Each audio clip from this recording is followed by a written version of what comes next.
제가 의원님 만나면 꼭 드리고 싶은 질문이 있었습니다. 사실 사적인 대화는 많이 못 나눴기 때문에 광주 여상을 졸업하신 뒤에 삼성전자 입사하셔서 상무까지 오르셨지 않습니까? 네. 정말 뭐 전무후무한 일을 하셨는데 삼성그룹 역사상 첫 여성 임원이 맞습니까? 네, 네, 여상 그렇죠? 출신 임원이고 이제 삼성전자는 그 반도체 부문과 이제 다른 분야가 있어요.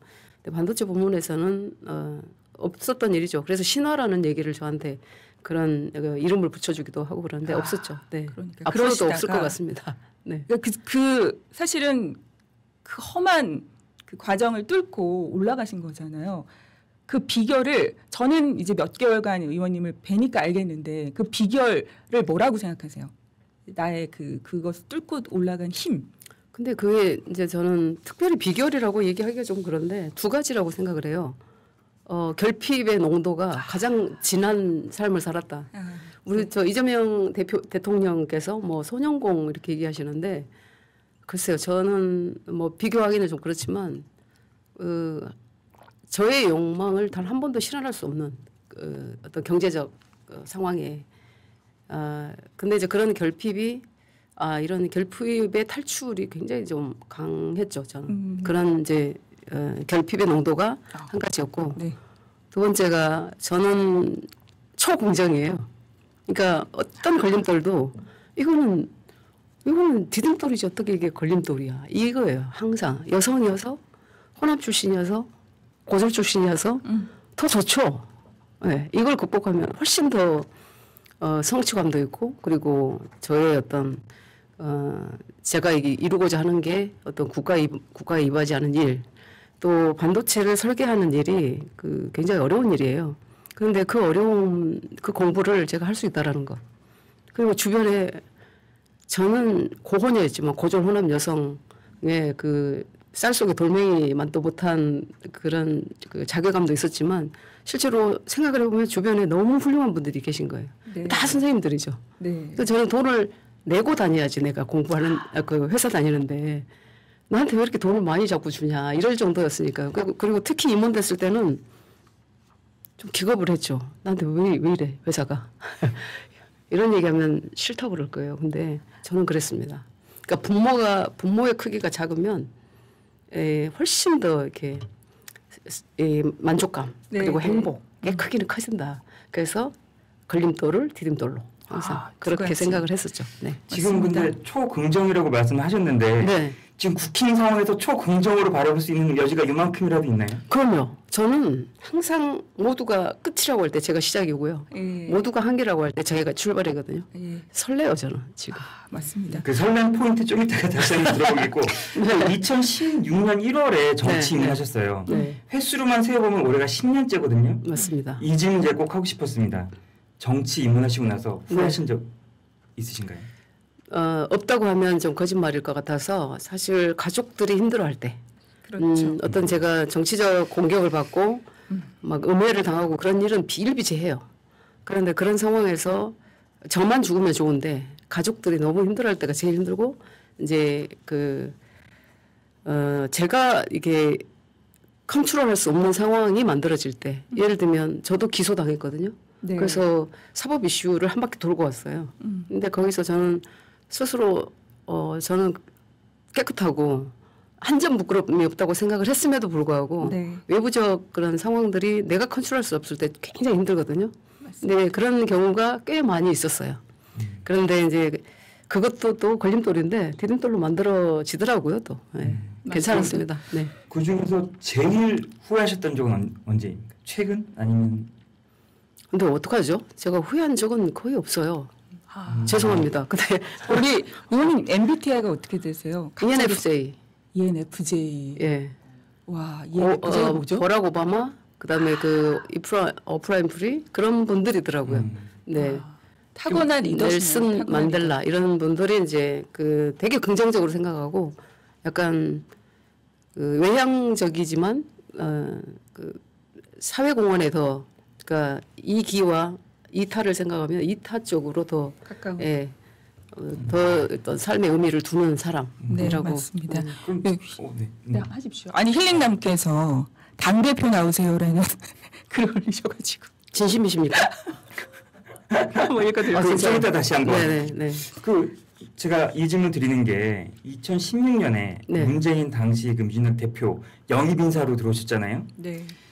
그런데 민주당이 쓴소리 많이 하셨어요. 네. 결과적으로 이제 제일 좀 많이 포인트가 그때 검수완박 때 사보임 되셔가지고 법사위 들어갔잖아요. 그런데 검수완박 반박문 발표하셨잖아요. 네. 그리고 나서 결국 민주당 다시 못 들어가시고 그렇게 보면 이제 뭐 문비어천가 뭐 지금 따져 보면 뭐 그 명비어천가 이렇게 계속 부르시면서 있었으면 지역구도 좋으셨잖아요. 네. 광주 서구를 그러면 계속 그냥 지금처럼 계속 그렇게 민주당 스탠스 다른 의원들처럼 이재명 지금 대통령이죠. 계속 뭐 지지하고 옹호했으면 꽃길 인생 걸으실 수 있었던 거 아닙니까? 그때 하나의 에피소드를 말씀드리면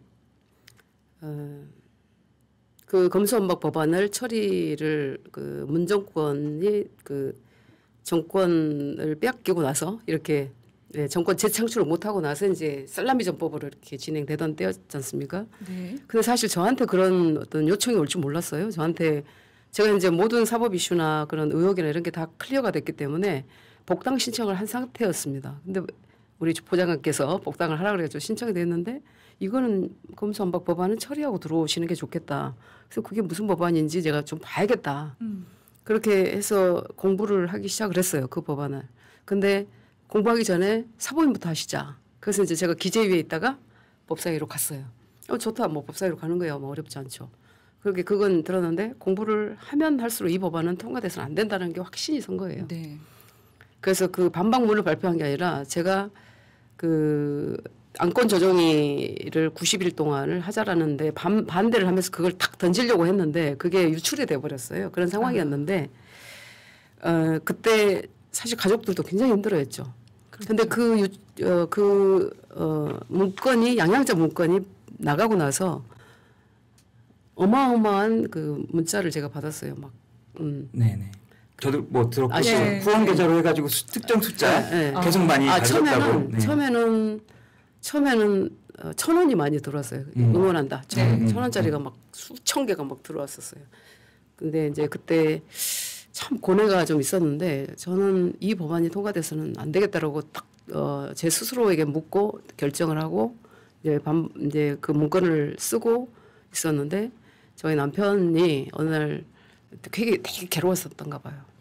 그래서 저한테 이번만 어차피 민주당으로 돌아갈 건데 네. 한 번만 눈을 감아주면 안 되냐. 눈을 감으라는 게 아니라 그래도 민주당이 저런 어떤 검수완박 그러니까 검찰 개혁에 대한 사법 개혁에 대한 어떤 의지 아니겠냐. 그래서 눈 한번 감는 게 낫지 않겠냐. 이렇게 얘기를 해요.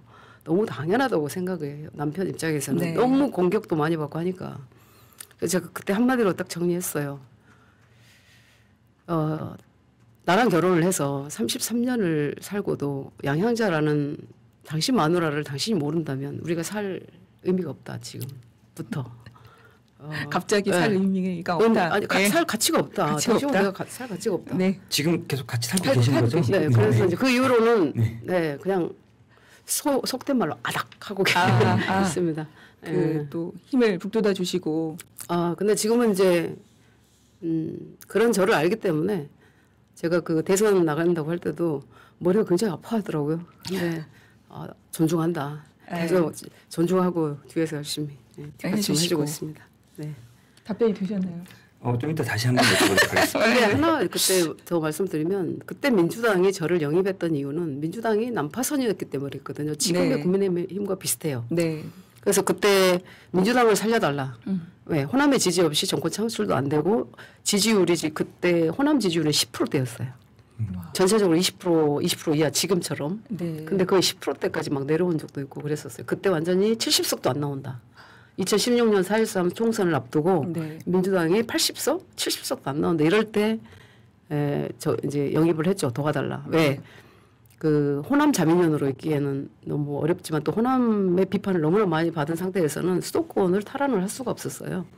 그러다 보니까 호남 출신인 그것도 여성인 그것도 ች단 산업에 있었던 사람을 이제 영입을 해서 당을 얼굴을 바꾸려고 했었던 거죠. 네. 근데 그게 주요했다라고 봐요. 네. 근데 이제 그 이후로 어떤 중도와 보수, 그러니까 중도 보수까지도 민주당이 이제 뭔가 이렇게 아울러서 그런 정책을 펴려고 했는데 그럴 때마다 그렇게 하기로 해놓고 예를 들면 임대차 3법이라든지 그다음에 그 지금 소위 말하는 노란봉투법이라든지 그리고 중대재해처벌법이라든지 상법 개정이라든지 이런 것들이 너무 이게 기업을 옥죄고 미래 세대들한테는 이게 좋지 않은 법안이어서 제가 건건히 이렇게 반대를 했죠. 네. 쫓겨났습니다. 네.